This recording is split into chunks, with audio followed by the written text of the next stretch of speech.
일에 관한 말을 다 전하죠. 누가복음 3장에서 예수님이 요한을 만났었습니다. 그러니까 지금까지 예수님이 하신 일이라고 하는 것은 요한복음 4장, 5장, 6장, 7장에 있는 내용의 말씀이 되겠죠. 예수님이 요한을 만나서 세례 바르시고, 그 다음에 나와 있는 말씀, 예수님의 족보에 관한 말씀이 나와 있고, 예수님이 받으신 시험 3가지가 나와 있고, 또 예수님의 나사렛 회당에서 주의 영이 내게 임하여서 하나님의 말씀이 전해진다고 하는 이사야에 있는 말씀을 통해서 말씀을 전하시는 얘기 나오고, 그리고 나서 예수님이 이제 회당에서 귀신들을 잡으시고 베드로의 장모 10명 고치시고, 이것이 이제 누가복음 4장이죠. 5장에서는 예수님께서 이제 그 베드로를 부르시는 깊은 곳에 가서 그물을 던지라고 하는 게네사라 호숫가에 관한 말씀이 나와 있고, 그걸 잘 아는 것처럼 나병에 중풍병이 걸린 친구들이 친구를 데리고 구하는 말씀이 있고 그렇습니다. 또 6장에는 우리가 잘 아는 것처럼 평주설교가 있고, 7장에서 우리가 보았던 말씀 중에서 백부장에 관한 믿음, 또 나인성 과부의 아들을 살리시는 것에 관한 말씀이 있죠. 이런 것을 예수님 행하신 것을 제자를 요한에게 다 말했습니다. 이런 말을 들은 요한의 심정이 어땠을까 하는 겁니다. 그 말을 듣고 요한이 어떤 기분이었을까 하는 겁니다. 우리가 아는 것처럼 요한은 어떤 사람이냐면 광야의 길을 예비하러 온 사람입니다. 원래 이사야 40장에 나와 있는 말씀인데 그 말씀이 요한을 통하여 이루어지죠. 그러니까 예수님께서 이 땅에 오실 때에 그 길을 예비하느라는 것이 바로 요한입니다. 그런데 요한이 예수님을 위하여 길을 예비했는데 예수님이 잘됐다는 내용의 소식이 들려지죠. 여러분, 이때 요한의 마음이 어땠을까요? 아마 되게 좋았을 거예요. 만약에 예수님을 위하여 길을 예비했는데 예수님이 주의를 잘 못하신다 그러면 어떤 마음이 들겠습니까? 내가 수고하며 주의를 준비했는데 예비했는데 이것이 잘못됐다고 여겨서 또 그런 마음이 들면 마음이 불편하겠죠. 내가 헛살았다는 마음이 들 거예요. 그런데 자신이 길을 예비했는데 예수님이 하나님을 잘한다는 소식을 그가 들으니까 얼마나 감사했겠습니까? 근데 문제는 요한은 즐거운데 과연 요한의 제자들도 즐거워했을까에 우리가 살필 필요가 있습니다. 요한은 하나님의 말씀 감동을 직접 받았어요. 예수님을 위하여 구원을 예비하라는 거예요. 그런데 예수님을 예비했는데 예수님이 주의를 잘 하시니까 기분이 좋고 감사해요. 문제는 요한의 제자들이에요. 제자들이 어떤 마음이었을까요? 제자들은 대부분 똑같죠. 선생이 잘 돼야 내가 좋다는 거예요. 제자인데 선생이 잘못되면 제자들도 잘 될 수 없잖아요. 그러니까 제자들 입장에서는 선생인 요한이 잘 돼야 돼요. 그래야 자신들이 하는 것이 헛되지 아니합니다. 문제는 요한이 생각하는 잘 되는 것과 요한이 제자를 생각하는 요한이 잘 되는 것이 일치하지 않았다는 데 있습니다. 똑같이 요한을 생각해요. 똑같이 요한이 잘 됐으면 좋겠다는 마음입니다. 그런데 요한이 생각하는 잘 되는 것은 무엇입니까? 자신이 생각하고 자신이 뜻했던 것들이 잘 되는 거예요. 반면에 요한의 제자들은 요한의 자리가 올라가는 거예요. 다시 말하면 요한은 자신의 마음에 품은 것이 잘 되면 그것이 좋은 거예요. 반면에 요한의 제자들은 요한의 자리가 올라가야 좋아요. 여기에 차이가 있습니다. 요한의 제자들이 생각할 때에 요한보다 예수님이 더 유명해졌어요. 이때에 요한은 어떤 마음이었을까요? 잘됐다. 하나님의 뜻이 이루어졌다 했을 거예요. 반면에 요한의 제자는 어떤 마음이었을까요? 우리 선생님의 자리가 위에서 아래로 내려온다고 생각했을 거예요. 많이 불편했을 겁니다. 그렇지 않습니까? 요한과 요한의 자리가 같은 자리에 있는데 생각이 달라요. 마음이 다릅니다. 요한이 수도 없이 알려줬을 거예요. 우리가 잘 아는 말씀처럼 나는 그분의 신발끈도 맬 수 없다. 뭐 이런 이야기를 여러 번 했을 거예요. 근데 문제는 그런 이야기를 듣고도 제자를 받아들이지 않는 거예요. 말씀은 들었지만 요한의 제자들은 자기가 원하는 말씀만을 받아들입니다. 우리가 예수를 믿을 때에 사실 이 부분이 어려운 거예요. 요한의 제자들도 요한을 통하여 말씀을 듣지만 자기 생각 속에 말씀을 들어요. 이것이 매우 어려워. 예수님이 하신 말씀 중에 이런 말씀이 있죠. 누가복음 9장 23절 한번 다 찾아보겠습니다. 9장 23절입니다.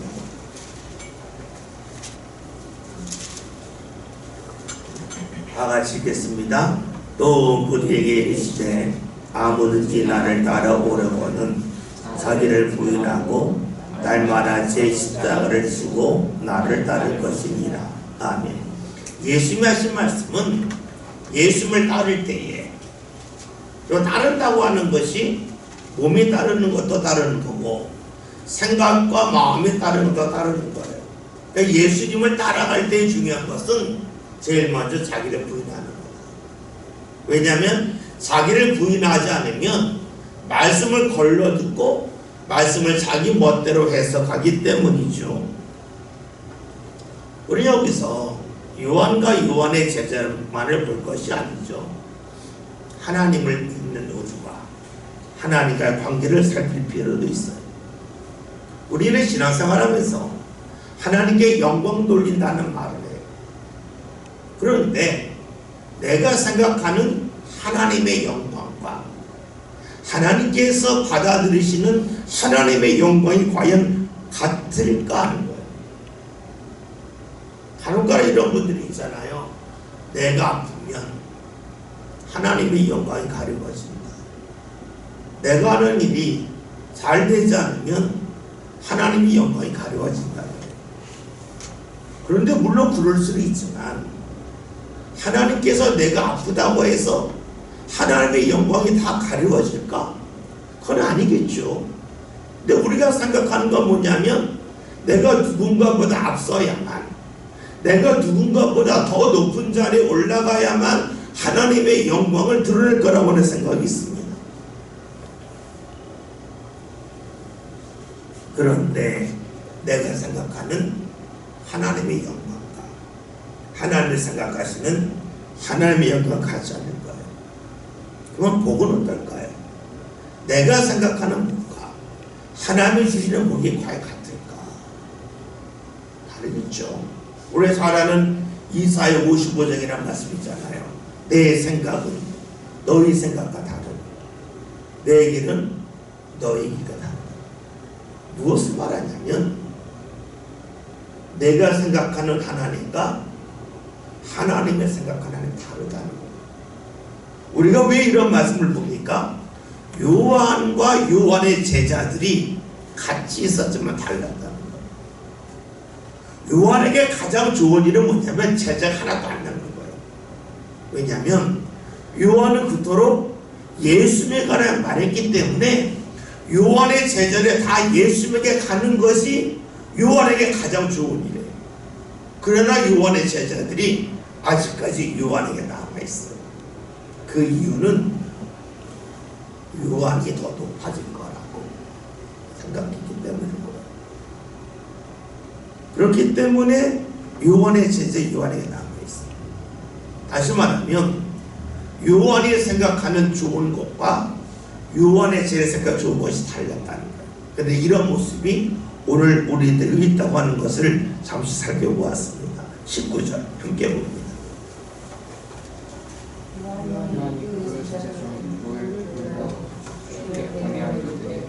옷을 그이가 당신 보니까 우리가 다른 일을 기다려오니 아멘. 요한이 특단의 조치를 내립니다. 원래 다 떠나가야 돼, 떠나가는 거예요. 그러니까 너희가 직접 가서 예수를 만나봐라. 그리고 예수에게 물어보라는 거예요. 예수를 경험해 보라는 겁니다. 그러면 사미가 오실 분이라고 하는 것은 메시아를 말하는데, 메시아가 과연 당신입니까? 아닙니까를 직접 물으라고 말합니다. 먼저 살필 것은 요한의 제자들이 최소한 요한을 메시아로 여기지 않았다는 거예요. 메시아로 여겼다면 가서 이런 질문을 할 수가 없죠.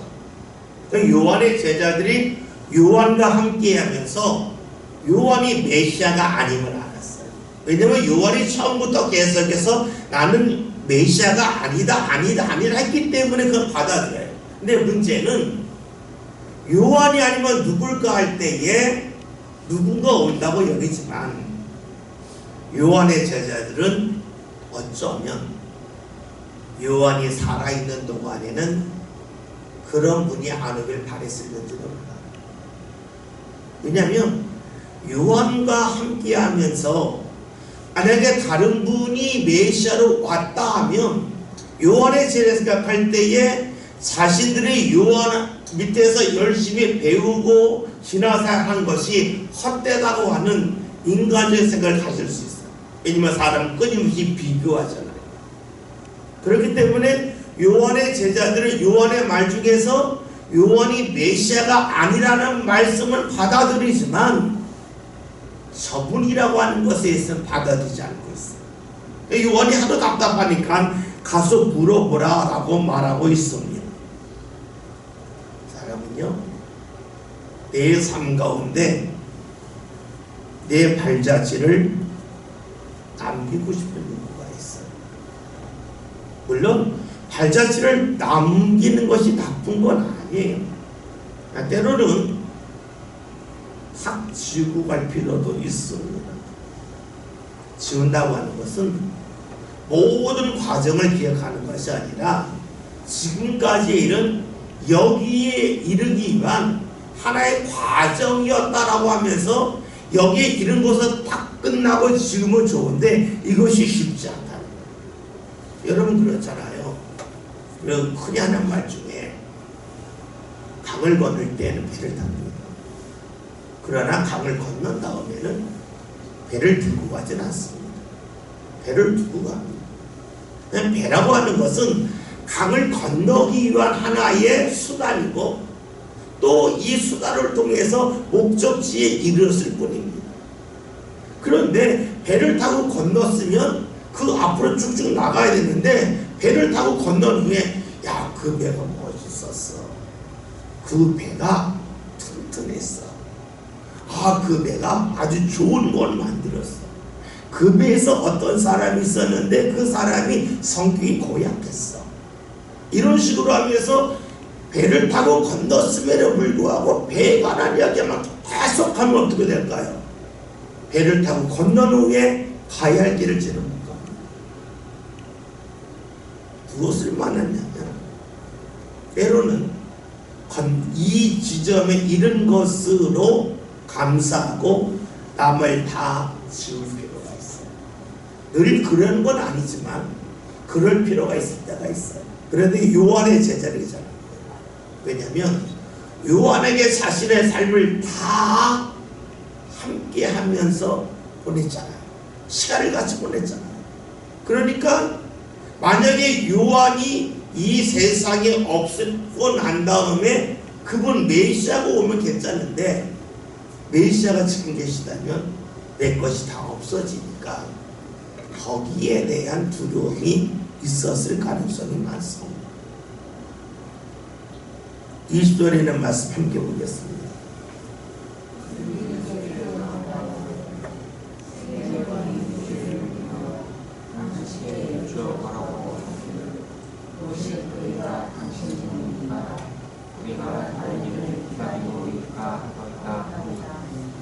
요한이 한 말을 그대로 전하는 건데요. 여기서 잠깐 그냥 저 단어 설명 몇 개 하고 있지 않습니까? 갑자기 20절에 세례 요한이 나옵니다. 요한이었는데 세례 요한이 이름이 붙어요. 그 이유는 요한이라는 이름이 흔했다는 거예요.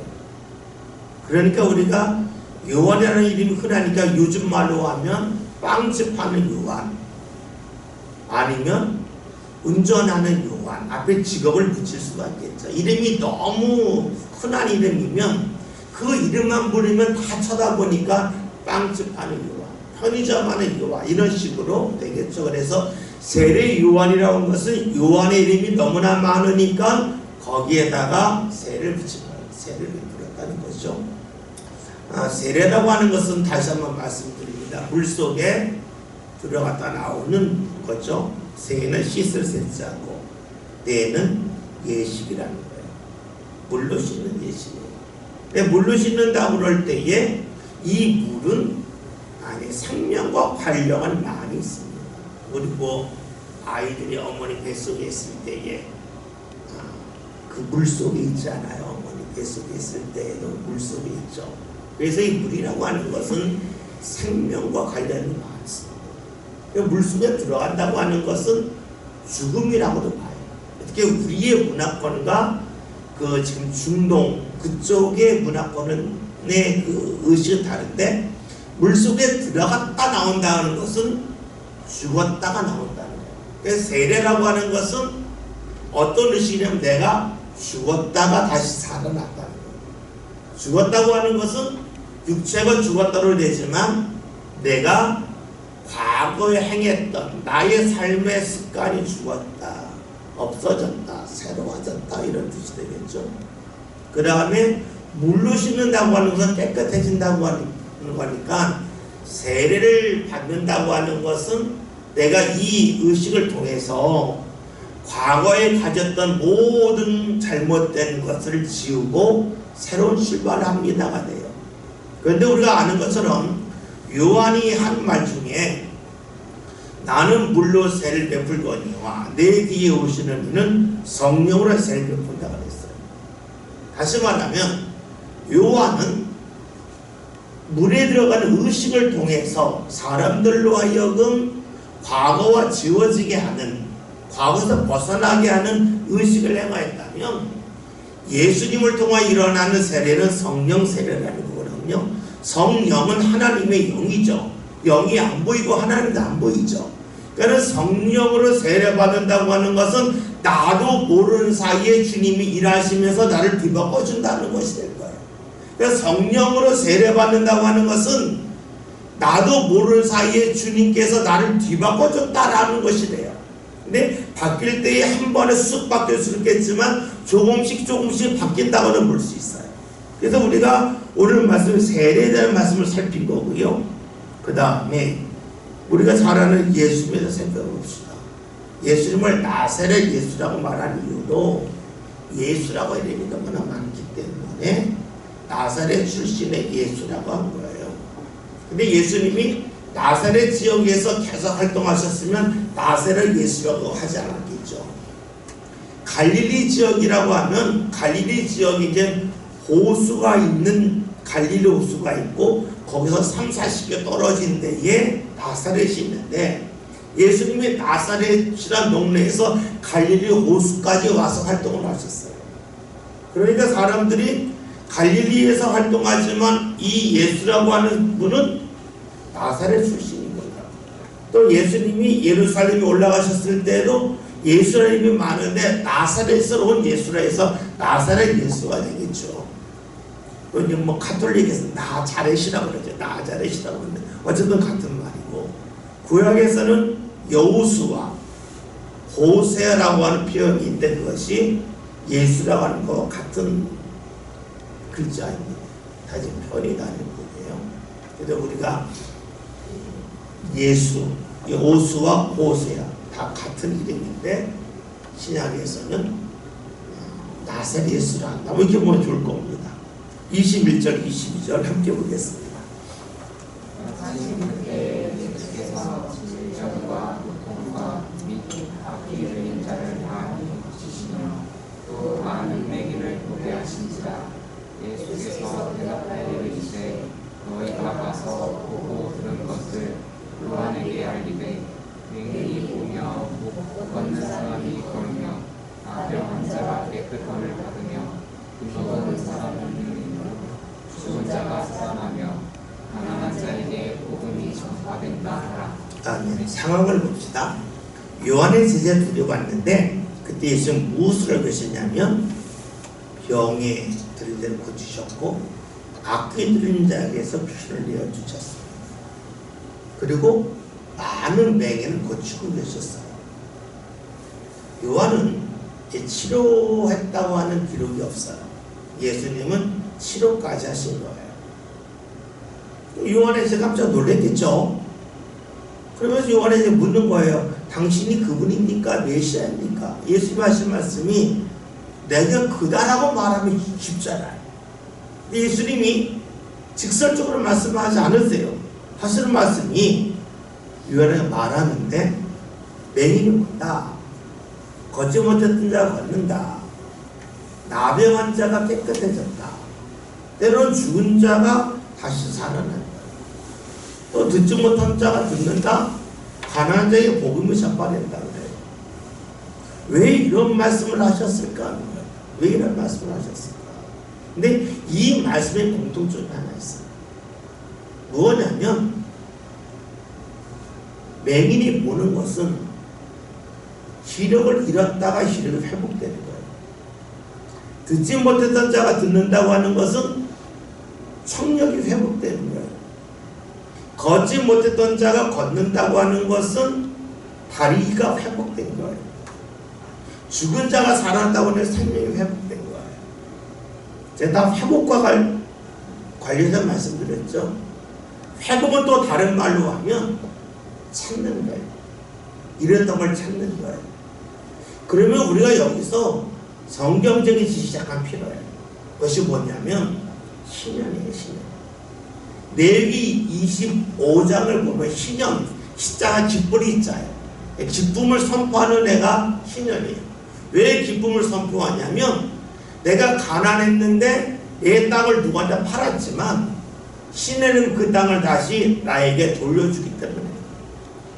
그러니까 성경에서는 누군가 가난해진다 할지라도 일시적으로 가난해질 수 있지만 영원히 가난해지면 안 된다고 하는 것이 성경의 말씀이에요.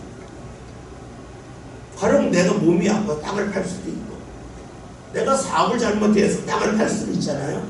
그러나 그 땅은 신년은 안식년이 7년만 한 번씩 오는데 그것이 7번 지나는 50년째 되는 애가 신년이에요.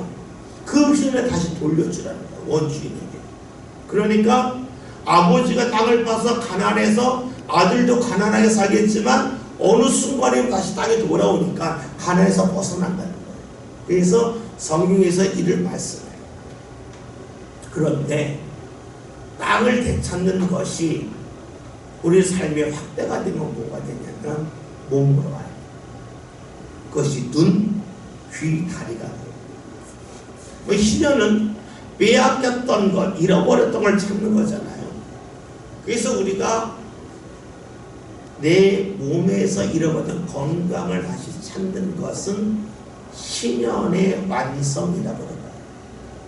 그래서 우리가 주의 해가 선포되었다는 이사야에 있는 말씀이 있는데 주의 해라고 하는 것은 바로 신년을 말해요.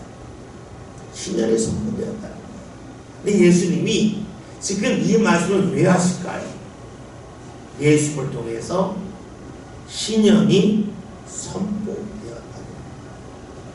신년을 이루었다는 거예요. 잃어버렸던 것을 되찾는다는 거예요. 그것이 나중에 확대가 되면 어떻게 될까요? 내가 시력을 잃어버렸는데 시력을 찾았어. 그럼 이것이 하나님과의 관계를 어떻게 될까요? 하나님이 내게 주는 건강을 잃어버렸다가 그 건강을 찾았어가 돼요. 하나님과의 관계를 보면 하나님과 관계가 끊겼는데 다시 그 관계가 회복되었어가 돼요. 이것이 나중에 우리가 잘 아는 로마서나 이런 데를 말씀드리면 죄를 범해서 하나님과 멀어졌는데 내가 다시 하나님과 가까워졌다고 하는 것을 성경에서는 하나님과 관계가 평화롭게 되었다는 거예요. 화목하게 되었다. 그래서 성경에서 예수님이 화목제물이 된다. 화목제물이라고 하는 것은 화목, 평화의 제물이 된 거잖아요. 그래서 우리가 예수님께서 지금 선언하신 이 말씀은 돌려 말한 것처럼 보이지만 이 말씀은 구약에 약속하신 말씀이 나를 통하여 이루어지잖아요. 그러면 너희가 메시아를 기다리는 것이 성경을 근거로 해서 메시아를 기다리는 것이, 그렇다면 그 메시아가 하는 일은 신년을 이루는 거고 그 신년을 이루는 것이 나를 통하여 이루어졌는데, 이루어졌다는 증거로서 예수님이 하신 말씀이 맹인이 무너지는 건 아니 됩니다. 걷지 못하는 자는 걷는 건 아니 됩니다 라고 말씀하고 계십니다. 우리가 간혹 이런 이야기를 들을 때가 있어요. 마가복음 1장부터 16장까지 있잖아요. 그리고 예수님이 마가복음 10장 맨 마지막에서 바디메오에 관한 말씀이 나오죠. 예수님이 여러분을 나가실세 바디메오가 나를 불쌍했다고 예수님의 눈을 밝게 하고, 여리고가 바로 예루살렘 아래에요. 거리는 좀 되지만 그 다음에 11장에 하면 예수님이 예루살렘 입성하기 전에 이제 나귀를 끌고 와라, 배당위에서 가져와라, 이 말씀이 있어요.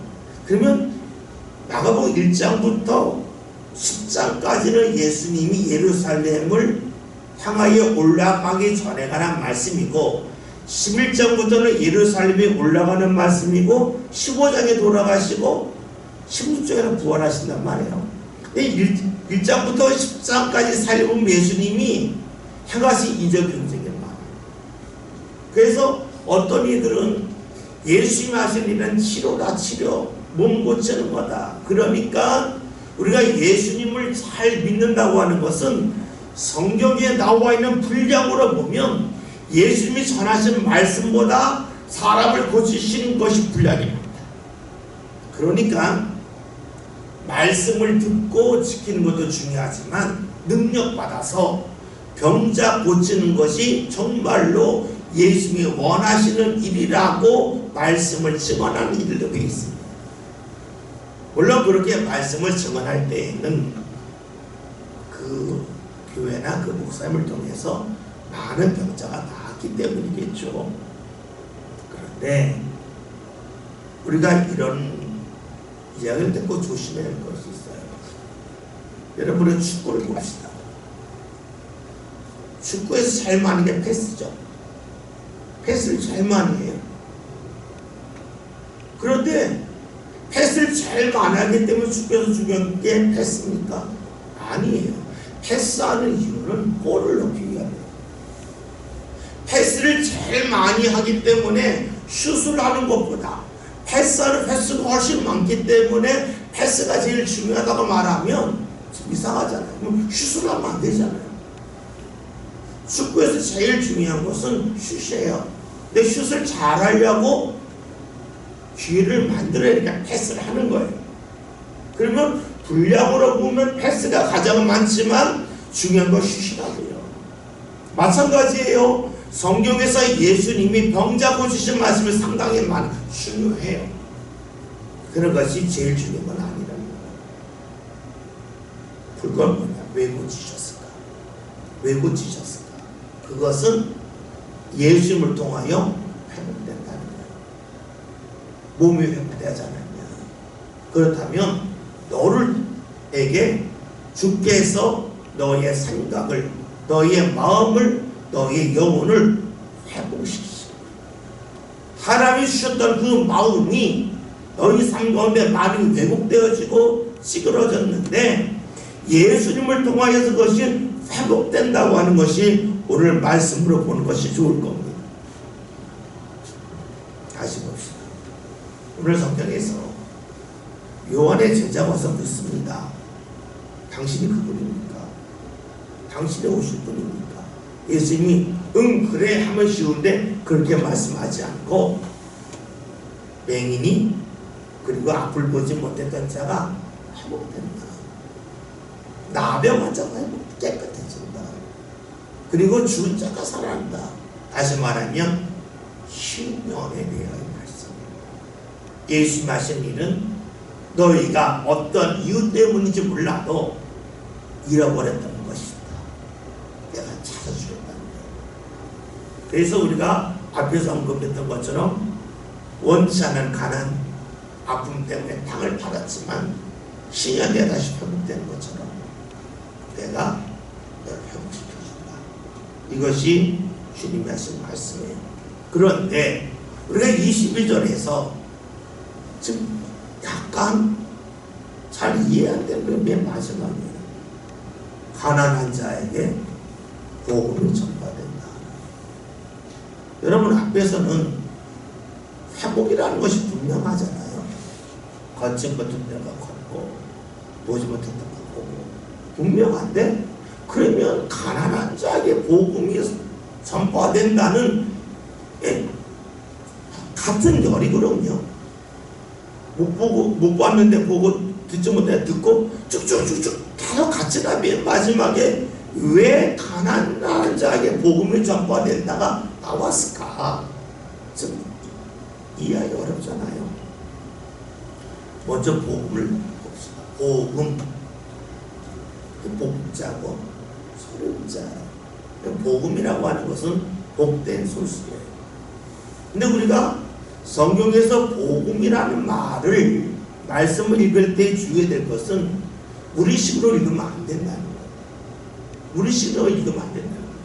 왜냐하면 이 성경이 기록될 당시에 사람들이 사용했던 그 복음이 과연 무슨 뜻일까를 알아야 돼요.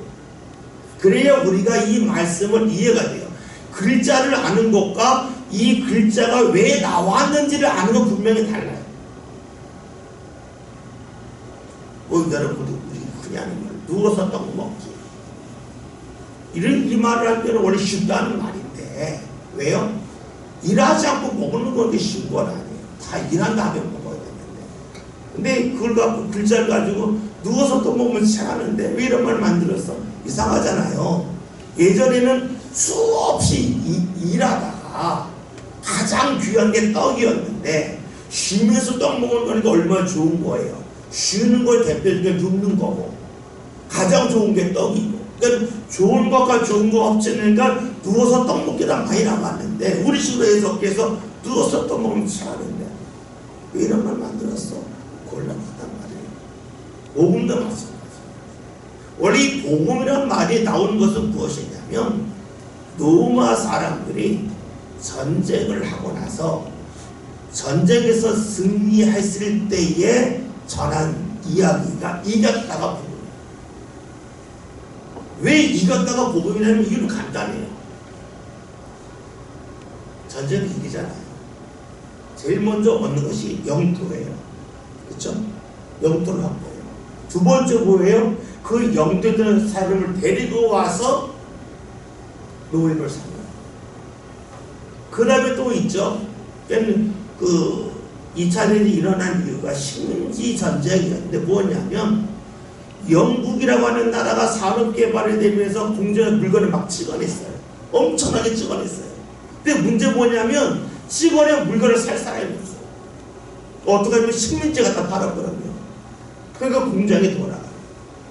근데 독일은 나중에 개발됐어요. 찍었어요. 막 찍었어요. 물건을 막 찍어냈어요. 살 사람이 없는 거예요. 그거 어떻게 해요? 식민지가 있어야 갖다 팔 것 아니에요. 그것 때문에 2차 세계대전이 일어났는데 마찬가지예요. 로마 시대의 땅을 점령하면 영토가 생겨요. 노예가 생겨요. 로마에서 만든 물건을 그것이 뭐 보석일 수도 있고 옷감일 수도 갖다 팔 수 있어요. 그러니까 얼마나 좋아. 이제 그냥 부자가 되니까. 그게 복음이에요. 그러니까 복음은 이겼다는 거예요. 이겼기 때문에 그 다음에 부수적 올 것이 엄청나게 많아요. 근데 이 복음이라는 말을 기독교도 가져온 거예요. 그래서 예수님의 복음이라는 거예요. 그 뭐 예수님 때문에 이겼다는 거예요. 무엇에서 이길까? 이것은 내가 앞사람과 싸워 이겼다는 게 아니에요. 그러면은 나한테 복음이면 상대 복음이 아니잖아요. 어떻게 가져옵니까? 오늘 말씀이에요. 회복되는 거예요. 내 안에 나와의 싸움 있잖아요. 나는 선한 것을 원하지만 내 육체는 악한 걸 원해요. 나 누굴 만나면 웃어야지 했는데 만나면 얼굴 찡그러져요. 나와의 싸움이에요. 거기서 이긴다는 거예요. 그게 복음이에요. 그 복음은 내 힘으로 되지 않고 예수님의 함께함을 통하여 뒤집어지더라. 그게 복음이에요. 우리가 이 복음이라는 것이 그냥 좋은 소식이라는 것이 아니라 싸워 이겼다. 네 안에 잘못된 나와 싸워 이겼다. 이것이 복음이에요. 근데 오늘 말씀을 보면 가난한 자에게 복음이 전파된다라고 말씀해요. 가난하다고 하는 것은 뭐예요? 나는 버림받았다는 거잖아요. 할 일이 없다는 거잖아요. 사람들이 나를 걸을 떠보지 않는다는 거예요. 그런데도 난 이겼어. 난 거기 끌려다니지 않아. 사람들이 나한테 손가락질해라 괜찮아. 그거는 그 사람 자유지만 나는 상대가 손가락질 한다고 해서 그걸 받아들일 이유는 나에게 없어. 나는 하나님 걸 받아들일 거야. 이것이 복음이 된다고 보는 거예요. 예수님 하신 말씀은 내가 누구냐? 나는 신화를 완성한 자다. 나는 잃어버린 것을 되찾아주는 자다. 되찾아주는데 몸만이 아니라 너의 영혼이라는 거예요. 근데 영혼을 말하면 사람들이 바로 믿지 않으니까 하나의 예가 필요한 거예요. 그 예가 병고침입니다. 그런데 병고침이 감사이래요. 그러나 그것이 최종 목적은 아니셨어요. 앞에서 언급했죠. 병고치는 분량이 제일 많아요. 그러나 그것이 최종 목적은 아니에요. 축구에서 패스를 제일 많이 하지만 패스하는 목적은 슛을 하기 위함이지 패스 자체가 목적이 아니에요. 마찬가지예요. 예수님이 하신 일은 많은 사람을 고치셨지만 그 가장 큰 목적이 뭐냐? 복음이에요. 이겼다는 거예요. 이기는데 나를 통해 이겼다. 그리고 나를 통해 이기는데 그 이김의 대상은 옆 사람이 아니다. 너희 자신이라는 것을 주께서 알려주고 계십니다. 그러면서 23절 다 같이 함께 읽겠습니다.